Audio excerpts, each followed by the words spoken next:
most of us think we have a problem in our life unless we have something that's a bigger problem to contrast it with.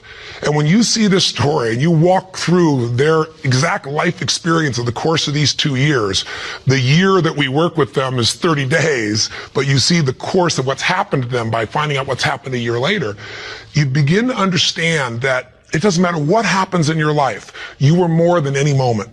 There's no challenge you can't face and overcome. The events of our lives don't control our lives, our decisions do.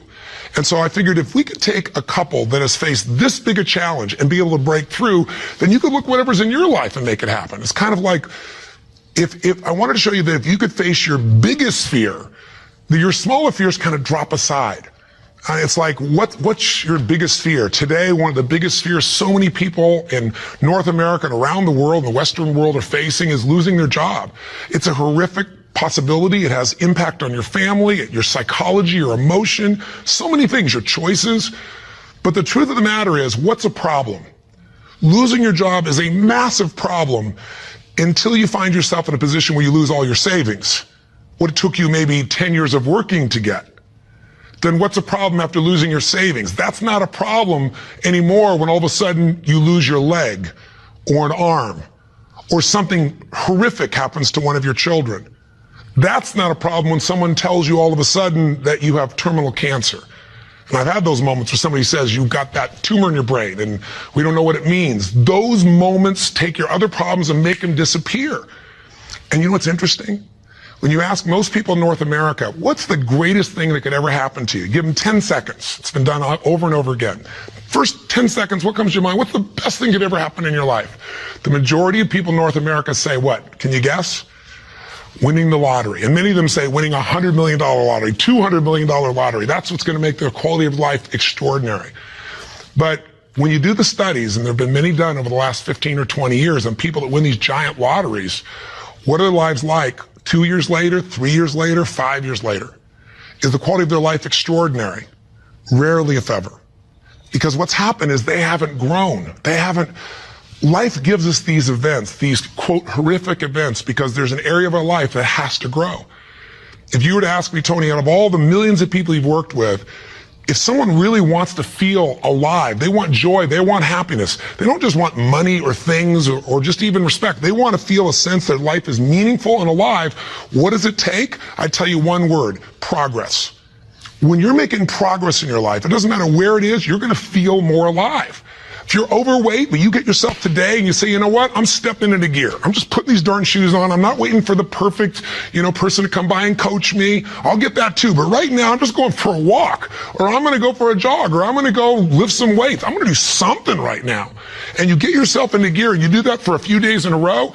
Even if you haven't lost the 10, 20, or 30 pounds yet, you're going to start feeling better immediately because you have the power of momentum and you're making progress. Progress equals growth. Growth equals feeling alive. We grow or we die.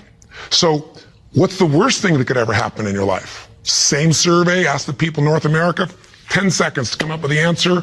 Number one answer, to become a quadriplegic. That's why I made this show.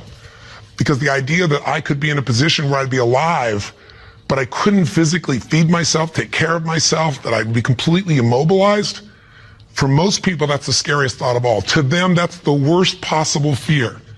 So by going through this journey with Frank and Kristen and experiencing their emotions and seeing and feeling that in 30 days they could go from trapped in their home where there is no possibility of a future, no idea of intimacy, no idea of children, to world travelers who are doing things they weren't doing before when he was, quote, supposedly able-bodied, happier and stronger and closer in their love than ever before. And you know it's real, and you see the results a year later as we do the follow-ups, and you haven't seen the follow-ups, be sure to see that and hear about the story of what's happened with them. When you get that experience, it affects you. Because it isn't somebody verbally telling you a story, it's something you kind of went through. So the idea here is, I'm sure you have some other fears outside the one we just came up with. Whatever you're afraid of, the job, the loss of relationship, trust me, it's small. If you'll face a bigger fear, that little fear will start to be handled pretty easily. That's why when all of us go through in our lives extreme stress, we're all going to go through it. You're going to have a home burned down, or something's going to happen to somebody you love, or someone's going to pass before you're prepared for it, which is almost always. Or you're going to find yourself in a financial situation that feels like you can't turn it around. Or you might feel like personal character assassination, or maybe you get mugged, or maybe you get a terminal disease. We all will face multiple times in our life extreme stress. The difference in people's lives is not what we face, it's what we do with what we face.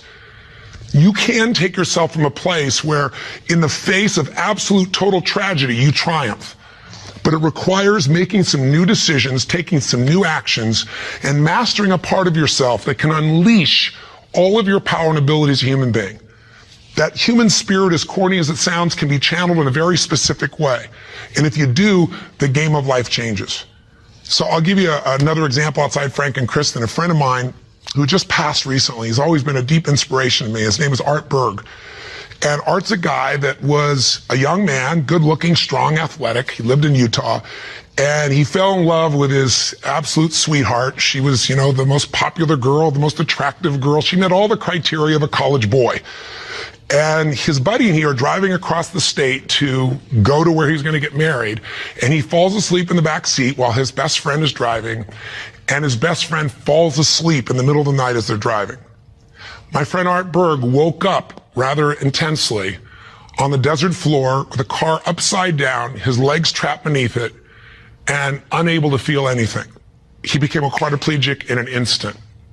His friend actually was beat up but actually survived.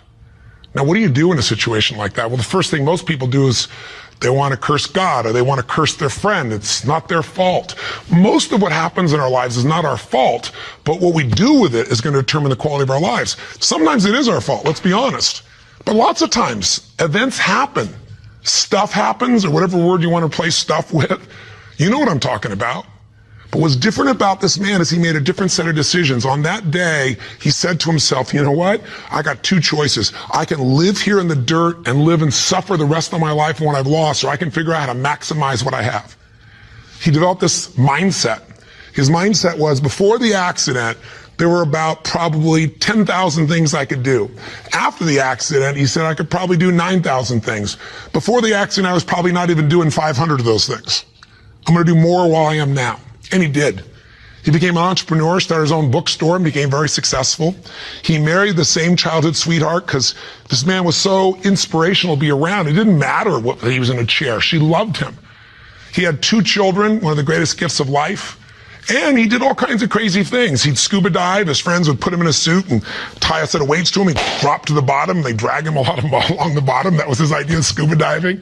He was an incredible human being, and he lived an incredibly full life filled with joy.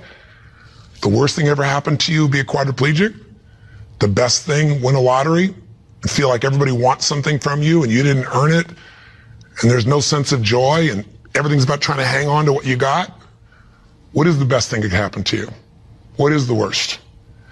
The worst is not to take control of the force that controls your life.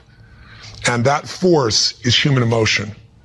I want you to think about this and answer a question for me if you would. What really changed Frank and Kristen's quality of life? What changed them? You can see the change. You can see it even more a year later, that it's continued to happen. What made the change possible? Did you get it? Did you see it? The answer is simple.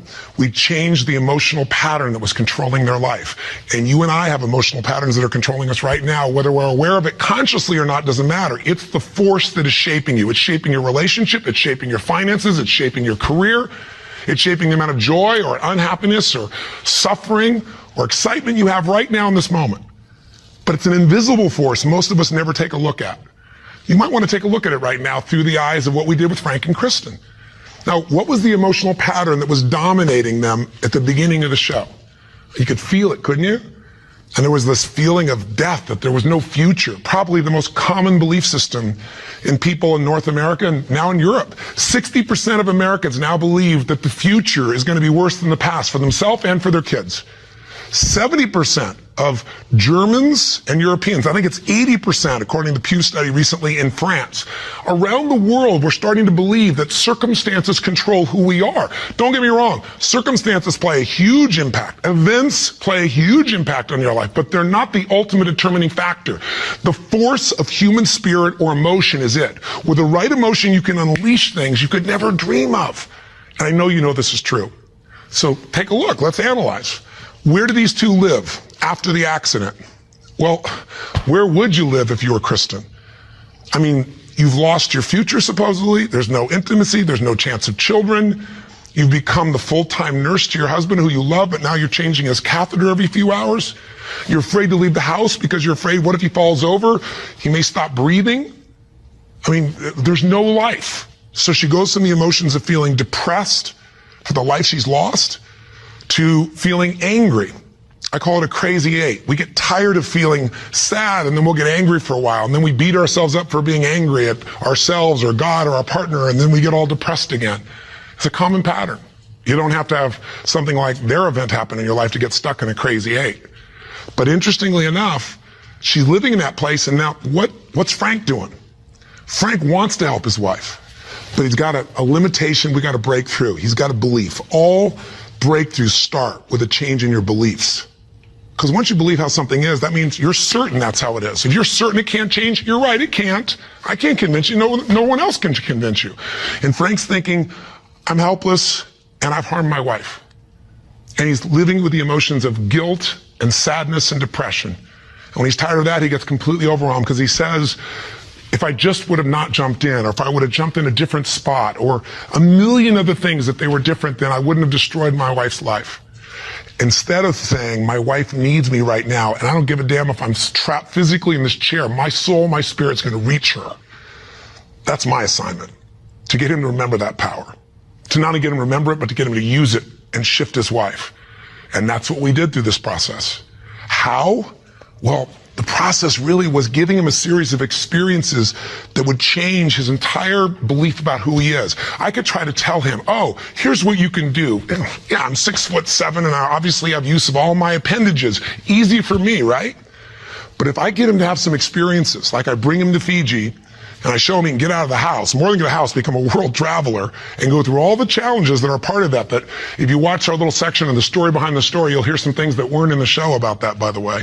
But I get him to travel to Fiji, and the first thing I got to do with him is I got to get him to experience, not know intellectually, but experience he can make a difference for his wife. He is not helpless. She needs him, and he can transform her. He can take her from crying, sad, out of control, angry, to laughing and giggling and feeling love that fast. It's a beautiful moment in the show if you watched. And all it is something called presence. Something if you're not clear about, do some homework, follow up with us or someone else, figure out how to create that, because that's what changes relationships. Presence. It works. And Frank starts to understand, not verbally, but by his own experience, hey, I don't have to live in that sadness or that feeling of being unworthy or that feeling of being overwhelmed. I can matter. I can matter to her. I don't have to be the person she just takes care of. It was a huge shift in the experience. And I'm giving you Frank's example because it relates to yours. Maybe you have different emotions, but don't we all get to points where we feel like we don't matter or we can't change something? We're stuck, and it's our belief. Great way to break that belief, get yourself another experience. That's what I do with people in seminars. That's what I do in any coaching process. Change it. What do we do after that? We take him through the experience of facing his fears, and we get him to do the skydive together with his lady. And he feels total freedom for the first time since the accident. You get freedom when you face your fear. Not just face it, but you push through it. I get him to face separation from his lady for 10 days. Get him to be in a room with Olympic athletes who couldn't move across the room. He couldn't move across the room, but now they're incredible, and he feels like he's not enough, and he has to push through that. Show him how to get back his dream, drive his truck, get in that thing and drive 100 miles an hour, even though all you got is your elbows to drive the darn thing, and I'm on the other seat. Pretty cool thing. So it was a stacking of these experiences that got Frank to own himself in a new way, to build a new identity, a new set of emotional patterns. So here are the steps, and this is what you want to do. What did I do with him? I did 4 things. That's all I really did at its core. Number 1, for both of them, for Frank and Kristen to transform, I identified where do they live emotionally. That's what you got to do. Where do they live emotionally? Well, we just decided, we just described where they live. Depression, anger on one side, feeling guilty, feeling overwhelmed, feeling sad on the other. There's no way they can change their life with that as the emotional fuel to get you to take action. You're not going to take action. There's not enough intensity to get you to get through the obstacles or the tragedies or the challenges. Once you see what the pattern is and you tell yourself the truth, this is where I'm living, step 2 I did with them, is I identified what's the antidote. So if fear is what's controlling things right now, we need an antidote called courage. Now, courage doesn't mean that you're not scared. Courage just simply means that you're scared to death, but you do it anyway. It's an emotional muscle. It doesn't feel good. You just exercise it. That's what courage is. I mean, everybody you know has different emotional patterns. And it may be hard to see it in yourself, but I bet you know it in other people. I mean, come on. Don't you know somebody who lives every day and they're angry all the time, or they're pissed off, or they're frustrated, or they're worried all the time? I mean, haven't you met people at different times don't you know somebody that's always kind of playful or crazy or cracking jokes? Better yet, do you know somebody who's not really funny, but they think they are? And they tell a stupid joke and everything else. It's not even funny, but they crack themselves up so much that you find yourself cracking up, right? I mean, people have patterns. The question is, what's yours? See, if you can identify the patterns in other people, you can start to see them in yourself as well. And you know what we all do? We all find a way to try to get what I call home. Home is, I noticed after 9/11, I'm with 2,000 plus people from, I think it was 45 countries. I was in Hawaii. The accidents happened, the tragedy happened, the attacks happened, and we got the information at 3 o'clock in the morning in Hawaii, and we had 100 plus people, 200 people that were from New York, many of which, worked and had offices and friends in the towers, and all their friends died or their whole company disappeared. And I had to bring these people in from all these countries with different religions, different backgrounds, different belief systems. Some people were celebrating. Other people were crying and saying it was the end times. It was unbelievable. I noticed all this emotion around me. And the biggest thing to put them all together is I had to say, what's really going on here? And I noticed angry people got angry. Sad people got sad. Guilty people, a nurse, she was guilty, she wasn't there helping people, but she's always guilty. The angry lady's always angry. We all have a home. Many of the people didn't live in the United States, didn't know anyone in New York City, and they were yet angry, guilty, or sad. Why? They weren't angry, guilty, or sad about the 3,000 people a day that die of cancer and heart disease. They're all mothers, fathers, children. I pointed out that day. You can't be convenient with your compassion, and yet most of us are. We're unaware that we use events as a trigger to get home, back to the patterns we know, even if it's uncomfortable. So if you identify where you live, emotionally, the patterns are limiting you, the second piece is find the antidote. Courage can replace fear. If you're feeling this unbelievable feeling of overwhelm, you need love or support. And not just go get it, go give it. See, finding that antidote starts to change the game. And then after you identify it, you find the antidote. Number 3 is you got to practice that emotion. I know that sounds weird. I'll explain what I mean in a moment. But you got to do that emotion enough consciously that you can go from frustrated or depressed to determined. And you know how to shift that gear, and it's not fake, it's not some pump up, it's real. And it changes your life when you can do that like that. And it's a biochemical change. It's not some I'm happy, positive thinking BS. That's not what I teach. I'm not here to tell you go to your garden and chant there's no weeds. I'm here to say there's the weed, go pull it out. But you're not going to pull it out without determination, without passion, without commitment. Am I making sense? So if you know the pattern, if you find the antidote, if you practice it enough, and then the final step, you condition it. You practice enough that you can just automatically go into it. That's when your life changes. So what are you going to do as your assignment for this week? To take this little 10-minute, rant I'm giving you and convert it into a massive, measurable increase in the quality of your life. I can't do that for you. You can do it for yourself if you do what I tell you. Here's what you're going to do. Step 1, and this will be on the web as well. Step 1, you got to identify where you live. So where do you live? Where do you live emotionally? You personally, just like we did with Frank and Kristen. There are thousands of emotions. There's 4,000 words in the English language, I should say, for different individual emotions. I did the research on it years ago.